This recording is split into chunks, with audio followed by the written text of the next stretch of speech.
Counting కు అన్ని ఏర్పాట్లు పూర్తి చేశామన్నారు Telangana CEO Vikas Raj. Postal ballot ఓట్ల కోసం 17 సెంటర్లు ఏర్పాటు చేశామన్నారు. అలాగే 120 ఈవీఎంల కౌంటింగ్ హాల్స్ ఏర్పాటు చేశామన్నారు. ప్రతి కౌంటింగ్ కేంద్రం దగ్గర 3 అంచెల భద్రత ఉంటుందని వివరించారు. సుప్రీంకోర్టు రూల్స్ ప్రకారం ప్రతి అసెంబ్లీ నియోజకవర్గాల్లో 5 ఈవీఎంలను వీవీప్యాట్స్ లను రెండోసారి కౌంట్ చేస్తామన్నారు. రేపు మహబూబ్ నగర్ ఎమ్మెల్సీ కౌంటింగ్ ప్రారంభమవుతుందని, 5వ తేదీన ఖమ్మం, నల్గొండ, వరంగల్ ఎమ్మెల్సీ ఎన్నికల ఫలితాలుంటాయని స్పష్టం చేశారు. చూడాలంటే 13 రౌండ్స్ 3 సెగ్మెంట్స్లు ఉంటాయి. ఈ 3 సెగ్మెంట్స్ ఏంటంటే Armoor of Nizamabad constituency, Bhadrachalam of Mahabubabad constituency and Aswaraopet of Khammam constituency. ఓవరాల్గా చూడాలంటే bulk of the assembly సెగ్మెంట్స్లో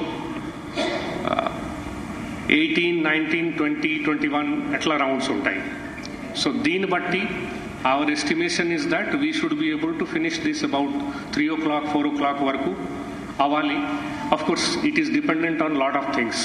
when I come to the procedure నేను కొంత ఫర్దర్ డీటెయిల్స్ చెప్తాను.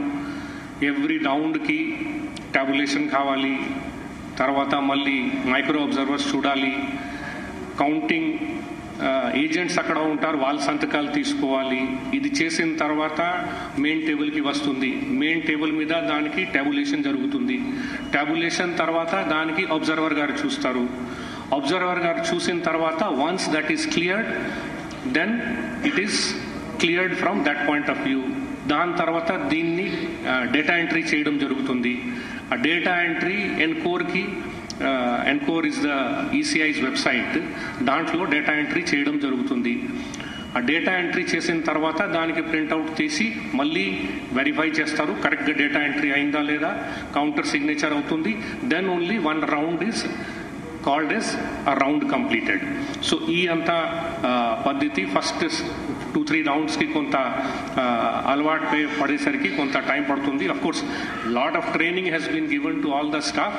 అయినా కూడా ఫస్ట్ 2-3 రౌండ్స్కి ఈవీఎంస్ రావడం, దానికి ఓపెన్ చేయడం, కౌంటింగ్ ఏజెంట్స్ని కూడా చూపించడం, వాళ్ళ సైడ్ కూడా కొన్ని క్వశ్చన్స్ ఉంటాయి.